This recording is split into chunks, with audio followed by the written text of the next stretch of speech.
etandika okugenda mu bantu abantu bamanye police muleme kubeera bezi kugombolola enamba zammwe ez'essimu abantu mu kyalo babe nga bazimanyi basobole okuba nti babatuusaako amawulire buli kiseera ekiro n'emisana. At the same function, Yoweri Kaguta Museveni ordered the arrest of landlords who evicted bona fide sitting tenants from their ancestral lands. Now, finally, some people talked about the Bibanja. I think it was the minister, Alice Kaboyo. Minister Wakanyigo Keruwero yayogedde ku nsonga y'ebibanja. That landlords are disturbing Bibanja people. Nagamba nti abantu abalina ettaka ab'ebyapa bali kumbiranye ne abantu abalinako ebibanja ku ttaka eryo. It is because I think this must be the political leaders to explain. Kati kino president agamba nti kyandibadde ky'abannabyabufuzi abakulembeze bannabyabufuzi okunnyonnyola okujja wakamnyola bikyakano. The issue of the Bibanja people was resolved in the CA. Ensonga y'ebibanja yameyogerwa ddaddagala okuva mu lukiiko olwateeka ssemateeka lwe Constituency Assembly. Museveni said that landlords have to accept the annual nominal ground rent, commonly known as Busulu, and shouldn't force Bibanja holders to buy their reversionary interests. Twagamba teri ayina ttaka ayina buyinza okugoba ow'ekibanja etteeka ly'ettaka bwe ligamba. The one who was on that kibanja by 1983. Okusooka omuntu eyali ku kibanja ekyo kakakwakuliza akasooka nga yaliko ku kibanja ekyo okuva mu mwaka gwa 1993. No, Kinana Mwesatu. That means either his parents were there. Ekyo kitegeeza nti bayinza okuba nga bazadde be baali ku ttaka ekyo ba ku kibanja ekyo mu 1983, or the one you bought from, oba gwe wagulako ng'ekibanja ekyo kyali kikye mu 1983. So that's not possible. President alaba nti nno eri ddagala lyanogebwa. Now the only thing was to give some busuru nominal rent.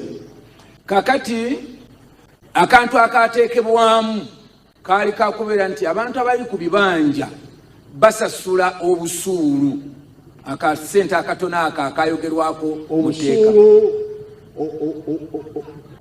Nominal okulaga ekitiibwa nominal. Kati obusuulu tebulina nnyo njawulo ne saluti gy'olabye wano omupoliisi gy'akubira president. Waba akubye saluti ategeeza mukama wange gwe president w'eggwanga. Kati obusuulu obwo bwateekebwawo kantu katono okukkiriza nti nno gundi gwe nannyini ttaka era tukukkiriza gwe nannyini ttaka. And that nominal busuru was to be fixed by the district land board. Era obusuulu obwo obwa buli district bwali buyina okuteekebwateekebwa ne buteekebwawo akakiiko ak'ebyettaka aka district, which is controlled by your councillors. Ate akakiiko ako ak'ebyettaka abantu kwe katambulira lwe lukiiko olwa district lwe bayita district council, ng'ate mu district council eyo mwe mwalonda bakansala abagenda mu district council eyo. So what is the nominal rent in Uganda now? Kati president abuuza obusuulu bwa mmeka eGomba. The chairperson of the district, come and tell us. District chairman bamuyisa gyatubuulira obusuulu eGomba bwa ssente mmeka. Waliwo atasobola amaka gatasobola mutwalo, waliwo awakanya amaka gamu naye abananyini mataka tebakkiriza mutwalo ffe gwe twagereka. Ekyo tekikwatako oba bakkiriza oba tebakkiriza balina okukikola. Kati oli awakanya omuwala jangu mbadde mulaba akola bw'ati. His Excellency has asked Mr. Chiviri what the nominal busu that they are paying, and Mr. Chiviri has said 10,000 shillings. 10,000 shillings, that is when the district council sat, and that's what they resolved. But he has also said some of the landlords, the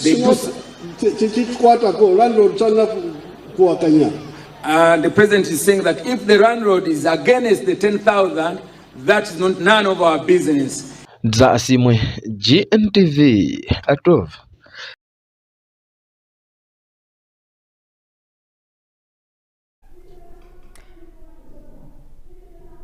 Thank you, Desire, for that report. Now, in other news, the National Resistance Movement fighters who fought for freedom and peace in Uganda thanked the President of Uganda, His Excellency Yoweri Kaguta Museveni, for his dedicated efforts to bring peace in Uganda. They are now heroes in Uganda. We take a look.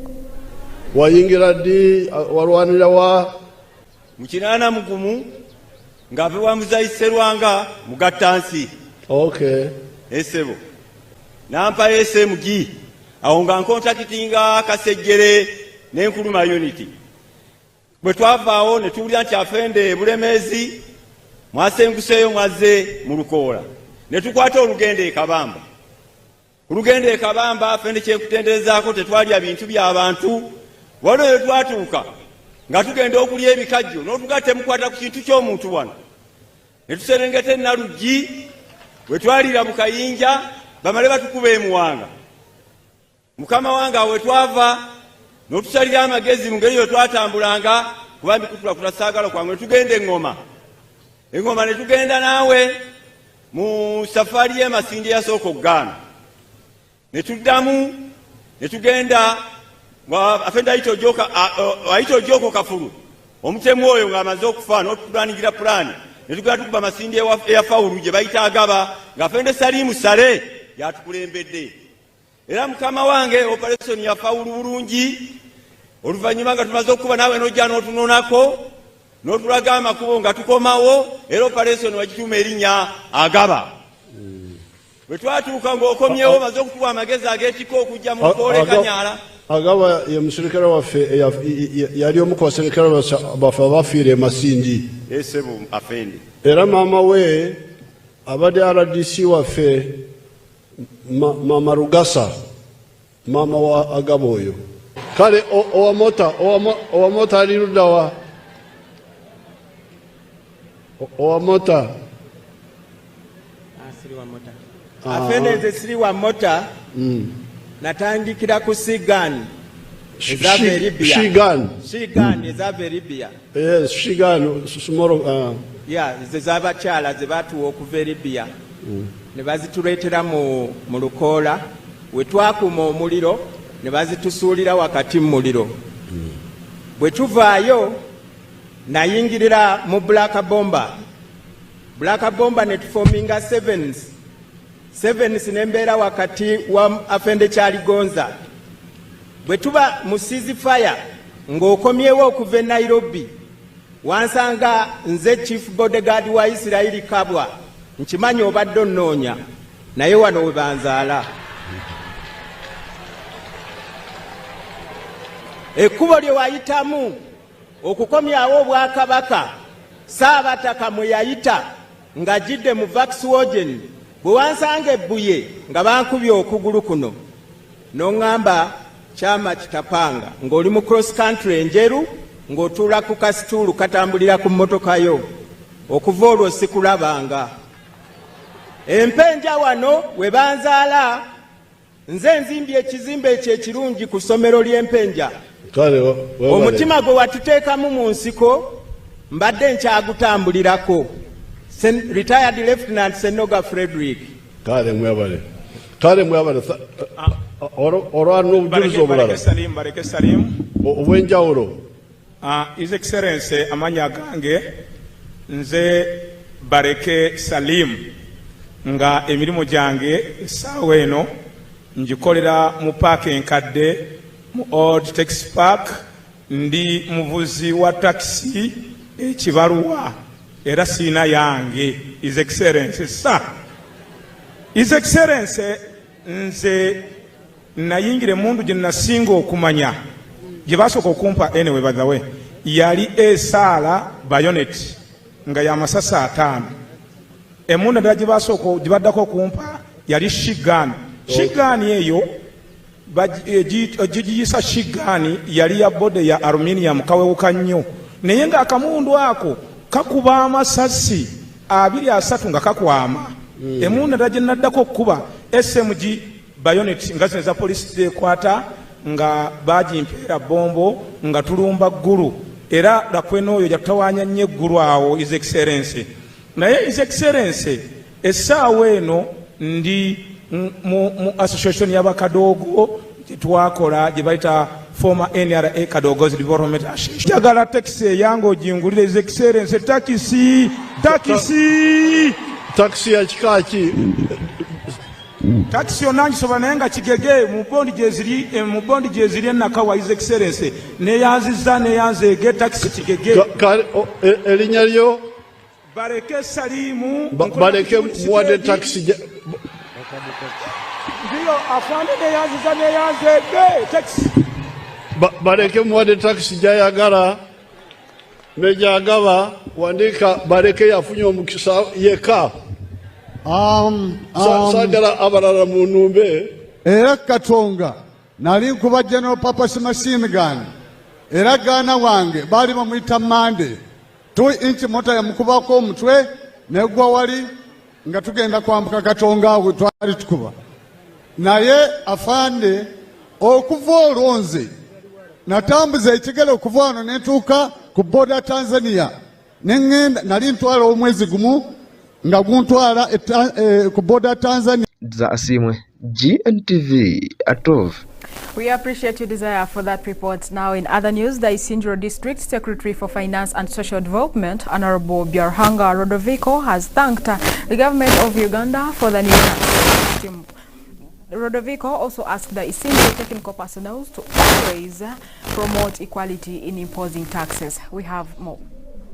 After Ugandan traders complained about the high taxes imposed on their shops and investments, the Secretary for Social Services and Finance in Isingiro District has also come about to explain and thank the government of Uganda for the new system that they have brought that will help them in collecting taxes.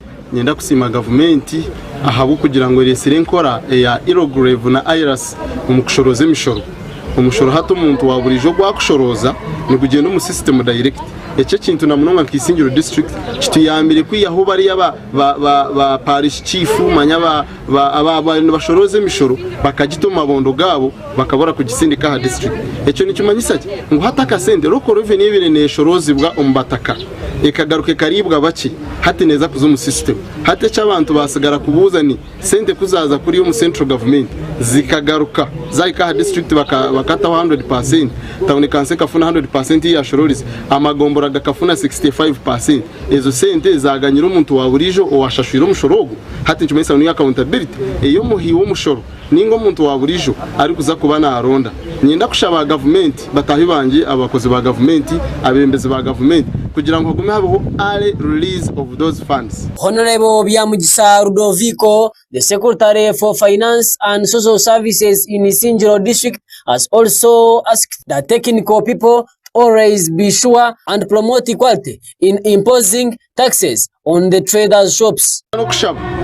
Technical people mwaba muriyono muza kugereka emishoro ofe yo kureba ngo eduka yo za kugereka umushoro ne egushemeri utashanga umuntu ayine capital ya miliyoni 10 iyo wamugereka emitwari 10 kandi yine capital ya miliyoni 5 wamugereka emitwari 15 nikibane kimanyisa ngo ejo formula wakoze sane ibegwire complete nyenda kubashaba ngutemo buringaniza omukugereka emishoro kandi baba bagerekire emishoro omuburinganiza mufe yo kugishashura ahabo kubani yeri kubaretera okubakorera services zona ezimuri kureba okwa hakuranga. Byamugisa Rudovico has talked about education in Isingiro district that they are doing their best, where he has thanked the government of Uganda for always paying government teachers and constructing classroom blocks in their schools. Isingiro district turiyo tugezaho okoro bujunane zibura kureba ngo akasenta akumukushora akasenta kumukwereza nkabataka government negezeho kurebeka ngo abashomesa bona abari amashomero ga government bashasho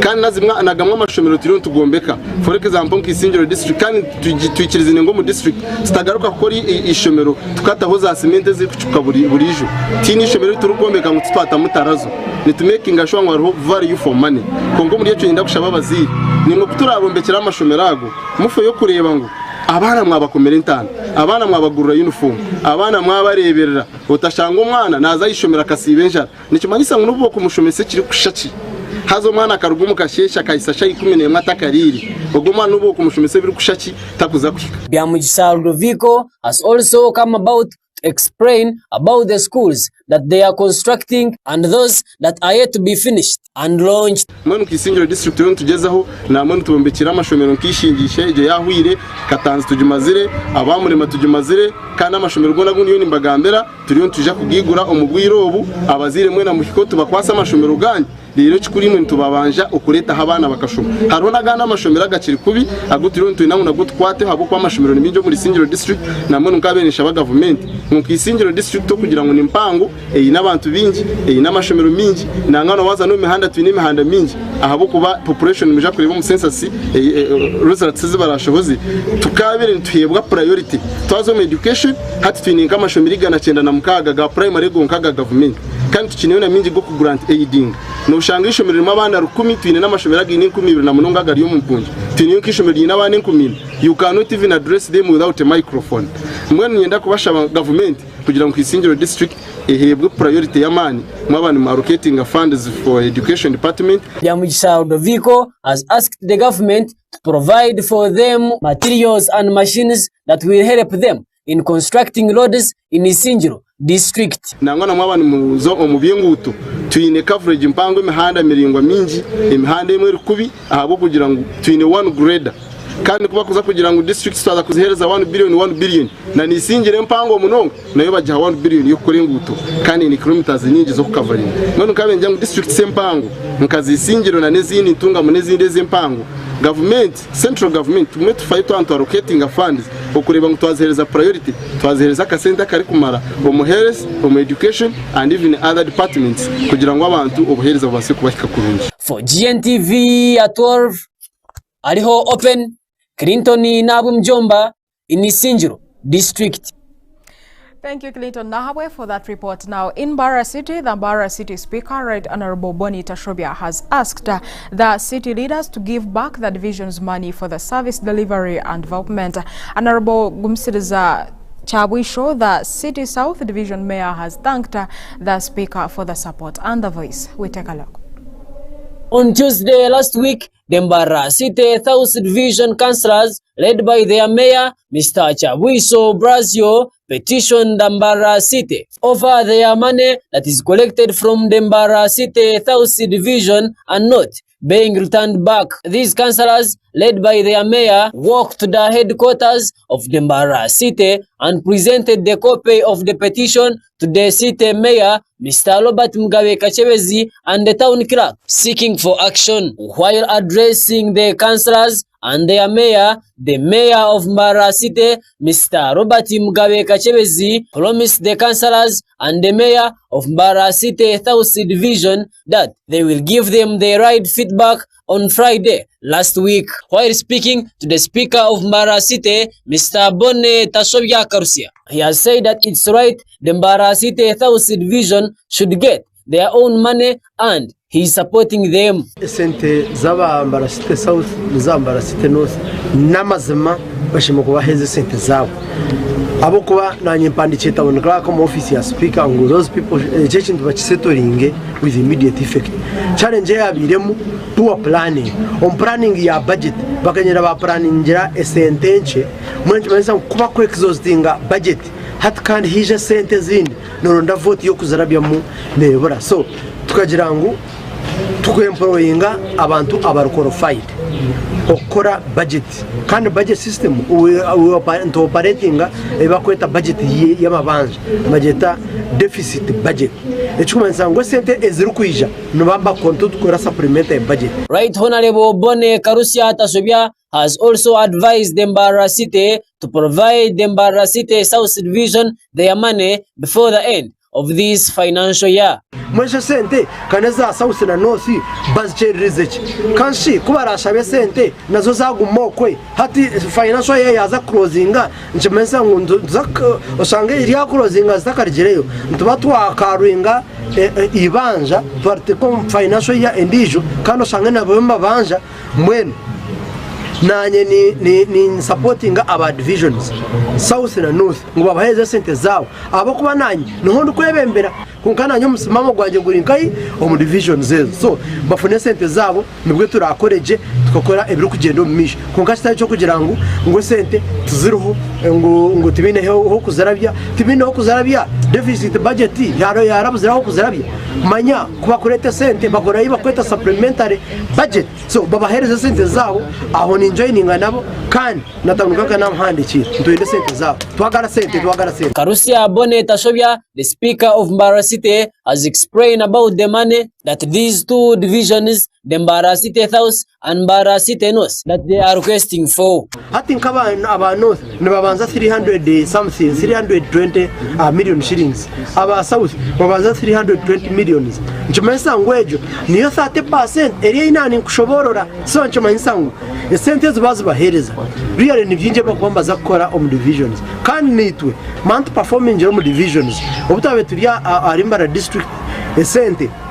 Bakaba sindika magomboro mweni to asite kandi gomboro yitu niya neje ya South neje ya North so itwe cheme kwantu kora bici itwe nkambara city ntuntu kora bici kwantu twine 40% buba bine 80% se bingi byona tubikora omu division kandi ni chain okora abebembeze bona abambara city South na North twena tubantu kora kimwe nkambara city no kujya nkuriya no bakwakire sente kandi bari bakaspending so expenditure aba South nyobokora na North obokora 100% no kugira ngo bomba spending zona zikoresha zona zwo konkati to Mbara City ejo 40% it is very difficult to spending zona nguzakoresha abo kubana no kutukuzakira hato already itwe omusenta tubanje billion zeze tubanje billion ibi isituriyeho nazabachi abambara City South na North nchumeza kuba kwa batatuhire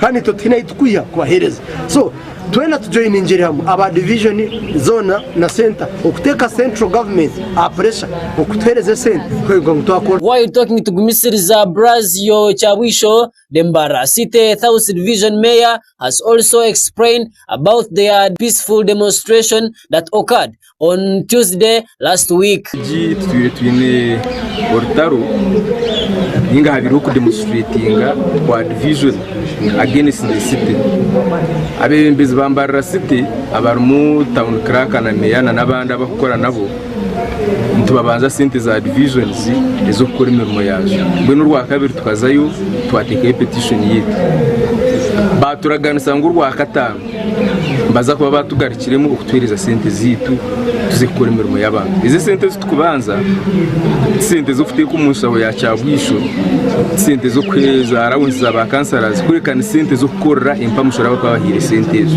Mr. Chabwisho Brazio, the Mbara City South Division Mayor, has explained on the projects that they want to work on using that very money. Umuri yebyo twine projects inkisha tuzese tugenera gukora twine project yo kwereza amashomero gitu ga government Gntv twine project yo kombeka kansohoro iriyo ne running turiyo tuombeka katari kukwiza kubana ka kibwa mwenyamishwa abo kongera entasia umu division yitu izinte nicyo tukuzendera kandi nabo kimwe kwa tuzifuna abo kwa tukazikorekitinga ngomba konke kizibu kiri ha center kagambo na kamishana wa local government yanshobora ngo sente za local government zone zikugo mbyanga zikaza Kampala bagaraka basindika ama district in this case district yitu ni Mbara City kandi sente zikiza za hika city nabo nkana batugambira ngo sente zuruho. Chabwisho has also explained about the reactions that were got from Friday's meeting that was promised by the city mayor. Mbwenu site kiraka ayizire twamubugana konka abandi babuzire yatupromisinga ku yatupromisinga yatugambira ngo yaza ku implementinga projects z'estudent ko yatugambira ngo tumuhe mwakire basotinge problem eje ibakozire bonka site ahubwo divisions tukabudgetinga twateka budget zitu ntu expecting budget zitu zikirione running kandi ntuba surprise kutugambira budget line yo kutereza sente ewiro. For Gntv at 12, Clinton Nabu Mjomba in Mbara City. We appreciate you, Clinton Mjomba, for that report from Mbara City. Now, in the district of Rwanda, the Rwanda University Students Association has launched their campaign to champion health and economy in the district of Rwanda. Obed Mtatina, the Bubale district councillor, has thanked the Rwanda University students for their support. We have more. As a step towards community development and empowerment, university students from Rwanda district launched the Rwanda University Students Association. The event held yesterday 8th at Rwanda Town Council headquarters featured various activities including HIV testing, blood donation, empowerment lectures, and the distribution of sanitary pads to women. Obed Mutatina Chitabuka, the district councillor representing Bubale Town Council, spoke on behalf of the State Minister for Finance, Honorable Henry Musasizi, who was the chief guest. He commended the association's effort, highlighting how such initiatives contribute to the district's health and welfare, ultimately boosting the local economy. Itwikati district entego yitu no kurangwa abantu bitu bina magara marungi ubete mujyo obya magara abana bitu barega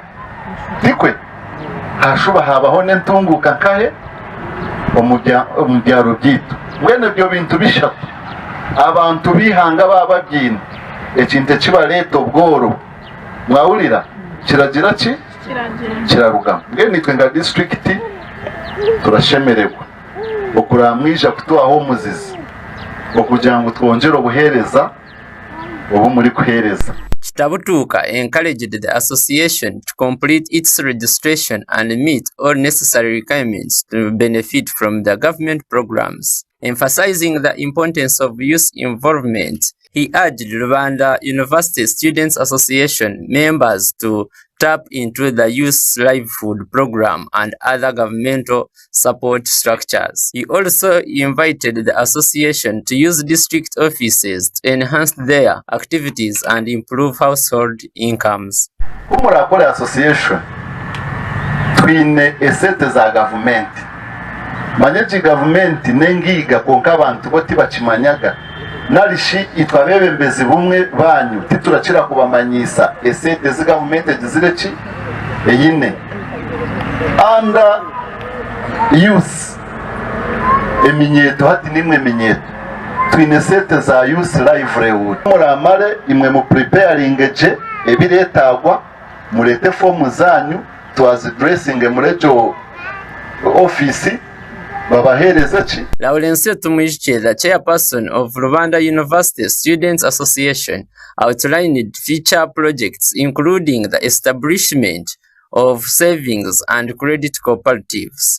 He said that this initiative aims to provide loan services and business ideas to members and the wider community, mobilizing the youth of Rwanda district to uplift themselves and their surroundings.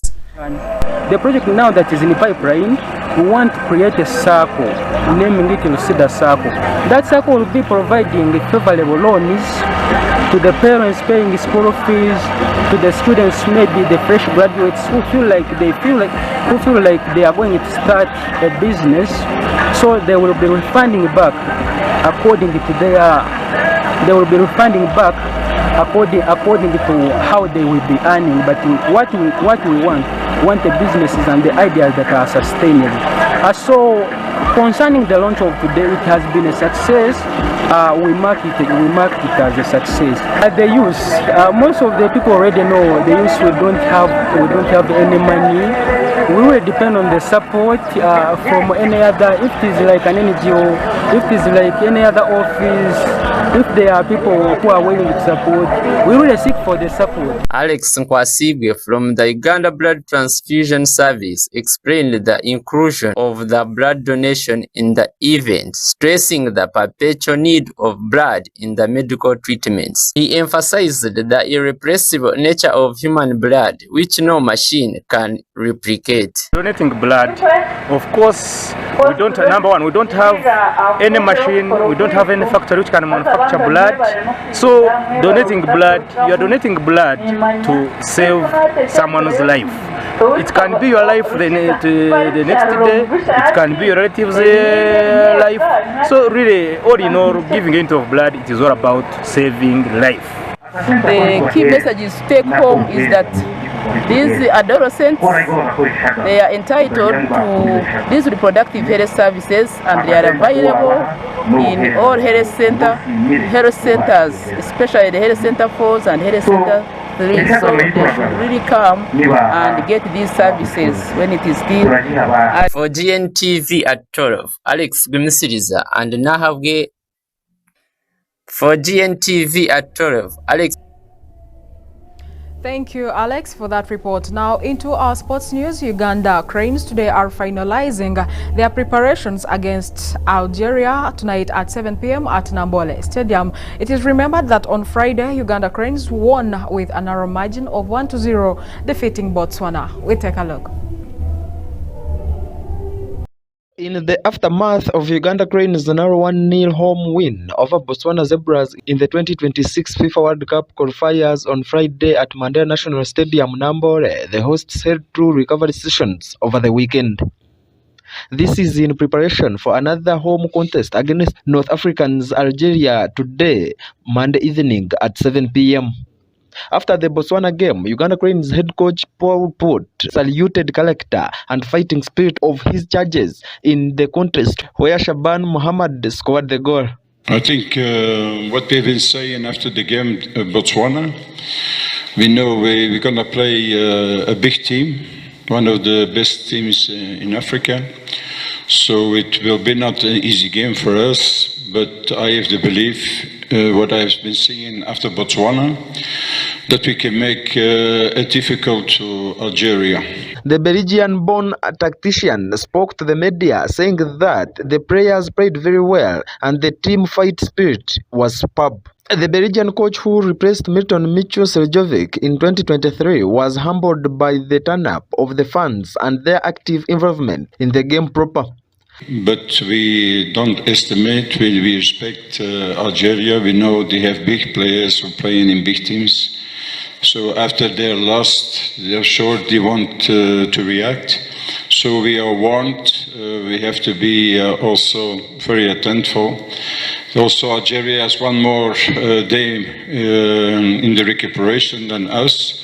I can tell you it's very difficult to prepare a team in 2 days because you've been playing Botswana on the 7th.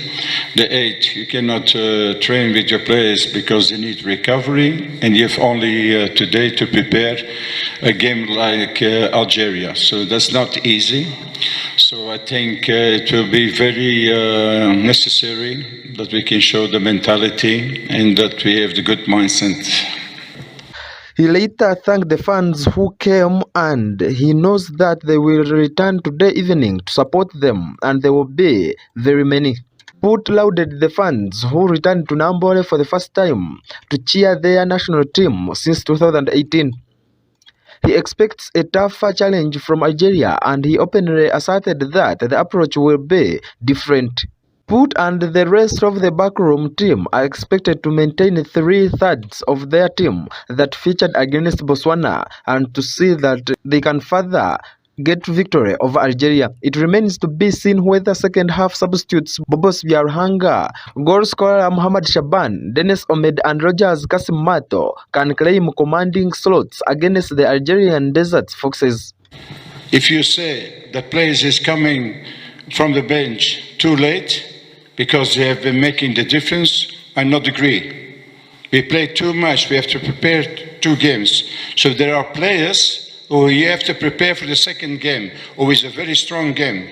So you have to think about this also, not only what you see on the pitch. Algeria, Guinea, Uganda and Mozambique all have 6 points from 3 matches. Botswana has 3 points to their name and Somalia is yet to pick up any point. On behalf of players, I think we are ready mentally and physically. We've got everything from the coaches. Now it's up to us to implement on the field. We know it's a tough game, but we are prepared for it. We're going to fight as players. We're going to put everything on the field. It won't be an easy game for them as well. So as players, we are willing and ready to fight for our country. The game will be played today at 7 p.m. in the evening. Asimwe, Gntv Sports at 12. Thank you, Desire, for the sports news. And dear viewers of Gntv, let's pray hard that our very own Uganda Cranes shall emerge the winner of today's game. And don't miss watching at 7 p.m. Dear viewers of Gntv, I've been Allian Atubandiize, Gntv at 12, and I've been with Apollo behind the camera and Joseph in the control room. And many thanks to Gntv News Department team. Up next is a lunch hour service at King of Kings Church. Please come and attend with our beloved Lord Bishop Dr. Silas Tayebwa. Good afternoon.